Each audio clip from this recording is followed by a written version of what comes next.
Assalamualaikum warahmatullahi wabarakatuh. Perkenalkan, saya Notifa dan NPM saya 2210120021.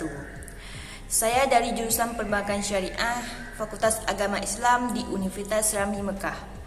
Puji syukur kehadirat Allah SWT atas rahmat dan karunia-Nya sehingga saya dapat menyelesaikan tugas video ini.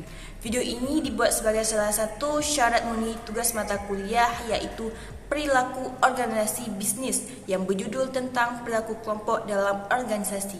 Saya berharap video ini bermanfaat bagi yang menonton. Baik, langsung saja kita masuk dalam pembahasannya. Apa itu perilaku kelompok dalam organisasi? Kelompok definisikan sebagai dua individu atau lebih yang berinteraksi dan saling bergantung untuk mencapai tujuan tertentu. Biasanya anggota kelompok akan melalui interaksi dan keputusan yang dibuat. Menurut beberapa pakar, itu WHY, sport kelompok adalah suatu beberapa orang yang bergaul satu sama lain. Hal Smith, kelompok adalah suatu unit yang terdapat beberapa individu yang mempunyai kemampuan untuk berbuat dengan kesatuannya dengan cara dari atas dasar kesatuan persepsi.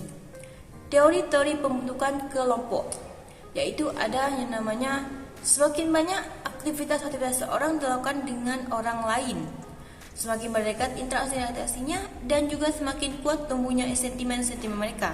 Semakin banyak interaksi di antara orang, maka semakin banyak kemungkinan aktivitas dan sentimen yang ditularkan pada orang lain. Semakin banyak aktivitas dan sentimen yang ditularkan pada orang lain dan semakin banyak sentimen seorang dipahami oleh orang lain, maka semakin banyak kemungkinan ditularkannya aktivitas dan interaksi.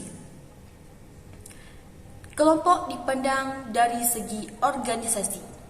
Para ahli sosiologi melihat kelompok terutama dari karakteristik keorganisasian. Salah satu definisi semacam itu adalah berikut. Kelompok adalah suatu sistem yang terorganisasi yang terdiri dari dua orang atau lebih yang saling berhubungan sedemikian rupa sehingga sistem tersebut melakukan fungsi tertentu, mempunyai serangkaian peran hubungan antara para anggotanya, dan mempunyai serangkaian norma yang mengatur fungsi kelompok dari tiap-tiap anggotanya. Definisi ini menekankan beberapa ciri penting dari kelompok seperti peran dan norma. Ciri-ciri kelompok yaitu ada struktur, terus hierarki status, peran, norma dan peraturan, kepemimpinan, kesatupaduan dan hasil karya. Bentuk-bentuk kelompok. Teori yang mencoba melihat asal mula terbentuknya kelompok seperti yang diuraikan di atas menyatakan betapa banyaknya pola bentuk kelompok tersebut. Sosiolog dan psikolog yang mempelajari perilaku sosial dari orang di dalam organisasi mengidentifikasikan beberapa perbedaan dari tipe suatu kelompok. Dari perbedaan dan banyaknya bentuk kelompok tersebut dapat kiranya berikut ini ditemukan beberapa dari antaranya, yaitu kelompok primer. Apa sih itu kelompok primer? Kelompok primer adalah dipakai silih berganti. Secara teknis ada bedanya. Struktur kelompok kecil dijumpai hanya untuk 50 dihubungkan dengan suatu kriteria ukuran jumlah anggota kelompoknya, yakni kecil, dan pada umumnya tidak diikuti dengan spesifikasi berupa jumlah yang terbentuk kelompok kecil tersebut. Tetapi kriteria yang dapat diterima ialah bahwa kelompok tersebut harus sekecil mungkin untuk berhubungan dan berkomunikasi secara tatap muka. Suatu kelompok primer haruslah mempunyai suatu perasaan keakraban, kebersamaan, loyalitas, dan mempunyai tanggapan yang sama atas nilai dari para anggotanya. Dengan demikian, semua kelompok primer adalah kelompok yang kecil ukurannya, tetapi tidak semua kelompok kecil adalah primer. Kelompok formal. Kelompok formal adalah suatu kelompok yang sengaja dibuat untuk melaksanakan suatu tugas tertentu. Anggotanya biasanya diangkat oleh organisasi, tapi itu tidak harus sedemikian pada setiap kasus. Jumlah orang yang ditetapkan untuk melaksanakan suatu tugas tertentu merupakan bentuk dari kelompok formal ini.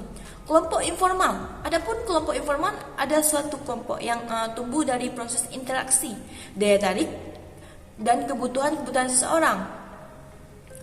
Faktor-faktor yang mempengaruhi prestasi kelompok yaitu ada faktor eksternal, strategi organisasi, Setiap organisasi mempunyai strategi. Setiap strategi yang ditetapkan oleh organisasi akan mempengaruhi perilaku kelompok dalam organisasi tersebut. Struktur wewenang. Setiap organisasi memiliki struktur wewenang kepada siapa seseorang melapor, siapa yang membuat keputusan. Struktur ini menentukan di mana posisi suatu kelompok tertentu dalam hierarki organisasi. Peraturan. Semakin banyak peraturan formal yang ditetapkan oleh organisasi pada sebuah pekerjaannya, maka perilaku kelompok akan semakin konsisten dan dapat diramalkan. Proses seleksi. Proses seleksi menjadi faktor penting dalam menjaring orang-orang yang berkualitas. Penilaian prestasi dan sistem imbalan. Adanya sistem imbalan yang merangkaikan dengan prestasi dari kelompok kerja akan mempengaruhi sistem kelompok tersebut atau perilaku kelompok tersebut.